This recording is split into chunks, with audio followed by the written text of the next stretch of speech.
UPSC prelims 2024 में participate कर रहे मेरे dear friends, sisters, brothers, my family, एक बिहारी सब पे भारी परिवार में यूपीएससी प्रीलिम्स 2024 को टारगेट करने वाले क्लास में मैं आपका वेलकम करता हूँ।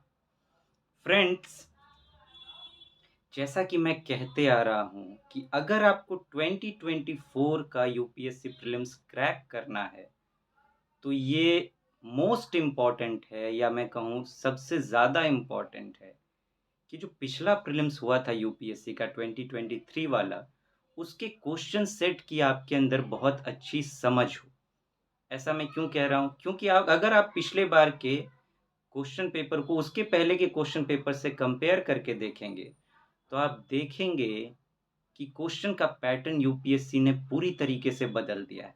अब पहले की तरह ऑप्शंस नहीं आते जहां आप पावर ऑफ एलिमिनेशन का इस्तेमाल करके, अगर आपको एक भी स्टेटमेंट पता है कि ये गलत है तो उसकी मदद से आप बाकियों को ऑप्शंस में छांट लेंगे कि तीन नहीं होगा तो तीन जिसमें जिसमें उसको छांट के हटा लो।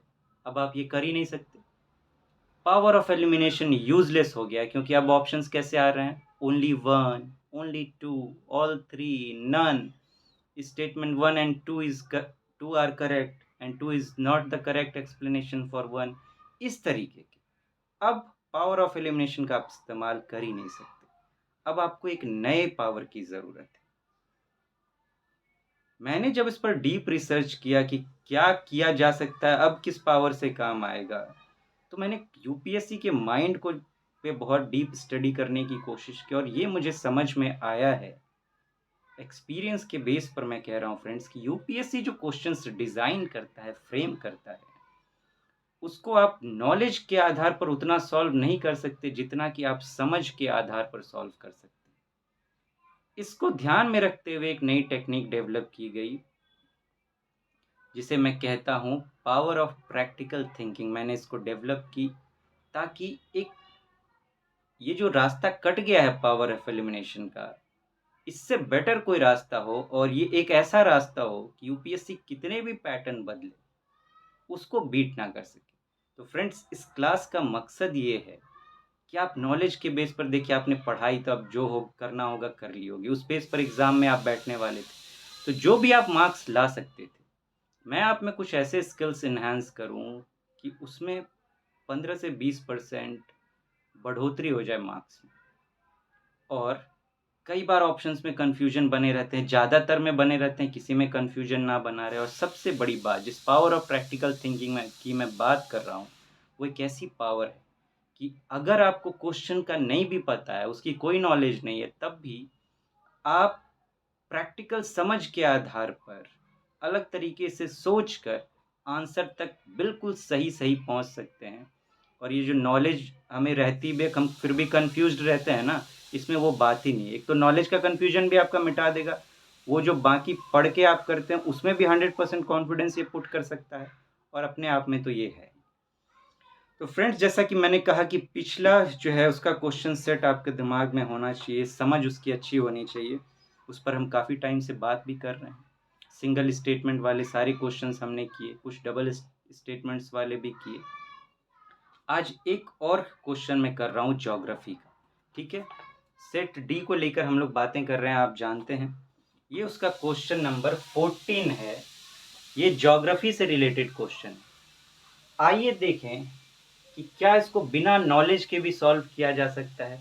इस जो मैं प्रैक्टिकल थिंकिंग की बात करता हूँ उस आधार पर क्या आप इस चैलेंज को एक्सेप्ट करेंगे? इसको बिना नॉलेज के सॉल्व करने की कोशिश कर सकते हैं। आप पॉज करके ट्राई करें अगर करना चाहें। आइए, तो आपकी एक टेस्टिंग भी हो जाएगी स्किल्स की। अब आइए हम लोग बातें करते हैं। जैसे ये क्या क्वेश्चन है, consider the following statements. Statement 1, the temperature contrast between continents and oceans is greater during summer than in winter।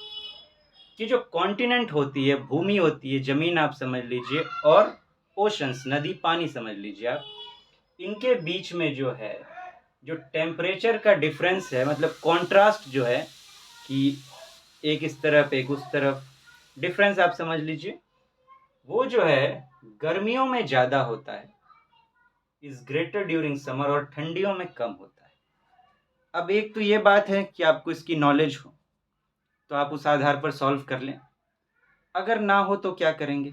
ठंडी गर्मी तो हम लोग सब समझते ही हैं, और इतना बेसिक समझ हम लोग में भी है। अब मैं आपसे कल्पना करने को कहूँ कि समुद्र के किनारे कैसा माहौल रहता है, हाँ, सी बीच के किनारे किस तरह का एनवायरनमेंट रहता है,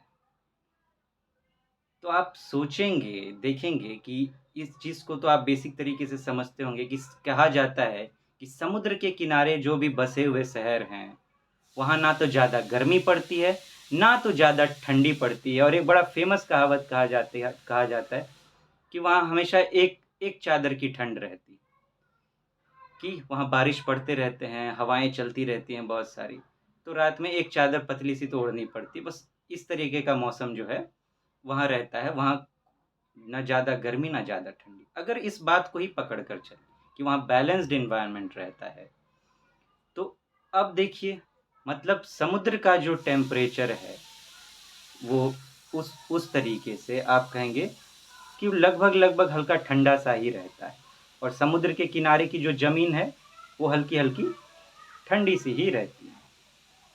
तो समुद्र का तो नेचर पता चल गया कि वो हल्का हल्का ठंडा सा ही रहता है, लेकिन जमीन का क्या नेचर है, धरती का क्या नेचर है? आप देखेंगे गर्मी के दिनों में ये जितनी जल्दी गर्म हो जाती है, ठंड के दिनों में उतनी ही ज़्यादा ठंडी भी हो जाती है। और समुद्र का पानी जो होता है वो ना तो ज़्यादा गर्म होता है ना ज़्यादा ठंडा होता है, ये हम समझ चुके हैं।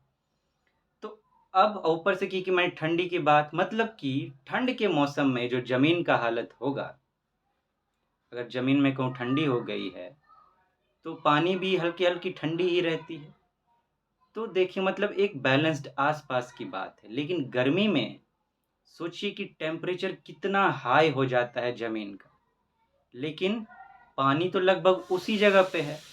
आप जैसे देखिए गर्मियों में टेम्परेचर कितना चला जाता है, नॉर्मल मैं बात करूँ तो 38 के आसपास तो रहता ही, 38-40 डिग्री। दिल्ली वगैरह की बात करूँ तो सोच के ही आप समझ सकते हैं कि मैं क्या कहना चाह रहा हूँ। तो एक तो ये बात, तो आप देखेंगे कि अगर मैं बात जैसे कर रहा हूँ तो ठंडी ठंडी, तो ठंडी में जो है वो आसपास रहते होंगे, लेकिन गर्मी में आप देख रहे हैं एक ही बार कितना टेम्परेचर का डिफरेंस हो जाता है।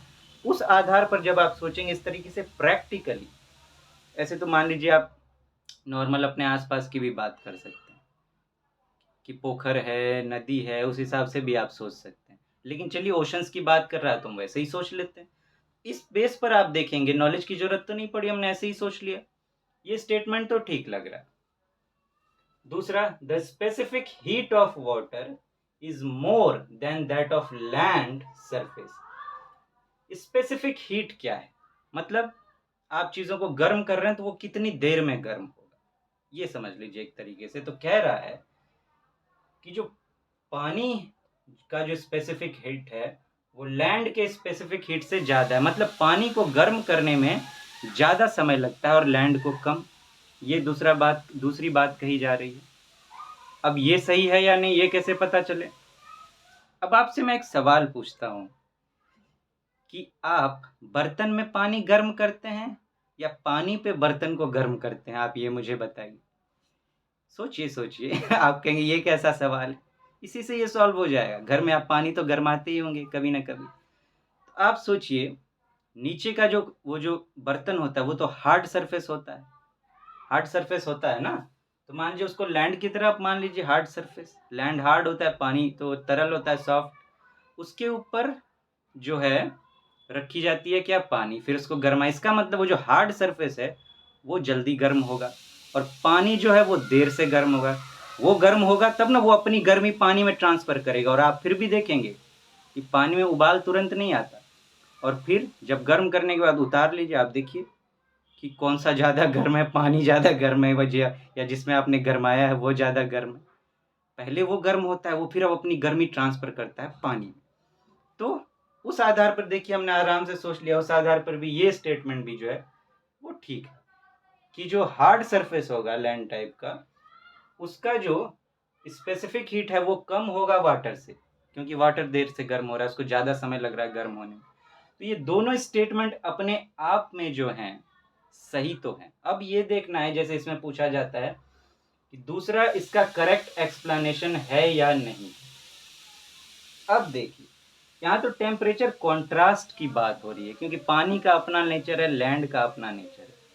लेकिन क्या उसका स्पेसिफिक हीट से कनेक्शन है कि पानी को गर्म होने में ज़्यादा समय लगता है, ज़मीन को पानी को गर्म होने में, हाँ, और ज़मीन जल्दी गर्म हो जाती, क्या इस वजह से इन दोनों के बीच में गर्मी और ठंडी में टेम्परेचर कॉन्ट्रास्ट होता है? आप सोचिए, ये तो नॉर्मल डेली लाइफ की बात की जा रही है, गर्मी ठंडी सीजनल बात की जा रही है। और ऊपर से मैं बात करूं तो देखिए, ओशन उस लेवल का है, उस बड़े लेवल का, उस लेवल पे लैंड है, वहाँ सनलाइट की बात होती है, और भी फैक्टर्स होते हैं गर्म करने वाले। सिर्फ इस स्पेसिफिक हिट एक बात को लेकर तो उस पर नहीं जा सकते। तो आप देखेंगे कि दोनों स्टेटमेंट अपने आप में सही तो लग रहे हैं, लेकिन ये इसको करेक्टली एक्सप्लेन नहीं कर रहा। इसका कारण कुछ और, कि अगर ये जो कॉन्ट्रास्ट है वो किस वजह से हो रहा है, कि सन ढक जा रहा है, सन नॉर्थ पोल में इंटर कर रहा है, साउथ पोल में इंटर कर रहा है, उस वजह से जो है ये गर्मी ठंडी आती है। कोई ऐसा तो नहीं है कि एक ही जगह सनलाइट है और वो गर्म किए जा रहा है और ठंडा किए जा रहा है, उस वजह से चीज़ें होती, वो तो सीज़न के बदलने से हो रहा है, समर और विंटर। लेकिन ये तो नॉर्मल डे की बात हो रही है, तो इसमें मैच नहीं है। तो आप देखिए, हमने नॉर्मल आधार पर सोच कर पकड़ लिया इसको, तो दोनों अपने आप में सही तो है, लेकिन ये इसका करेक्ट एक्सप्लेनेशन नहीं है। उस आधार पर हम इसको पकड़ लेंगे, बस इसी में ये बात कही जा रही है। बाकी ये दोनों तो पहले ही छट गया, क्योंकि इस दोनों में एक में करेक्ट एक में इनकरेक्ट कह रहा है। तो आप इस तरीके से प्रैक्टिकल लाइफ से जब सोचेंगे चीज़ों को, इसी को मैं कहता हूँ power of practical thinking. UPSC यही सब चीज़ें चेक करता है। आगे जाके आपको सिविल सर्वेंट बनना है, normal day to day life लोगों से डील करनी है, वैसे ही चीज़ों क्षमताएं आप में है कि नहीं, उसी को टेस्ट करने के लिए क्वेश्चंस वो सेट करता है। तो आप इस तरीके से जब सोच अपना अंदर डेवलप करते चले जाएंगे, तो आप देखेंगे यूपीएससी कैसा भी क्वेश्चन पूछे, आप आंसर तक पहुंचने का वो भी 100% सही रास्ता तलाश लेंगे। फ्रेंड्स, फिर मिलते हैं और बातें करेंगे। Thank you so much. Have a nice day. नमस्ते जी।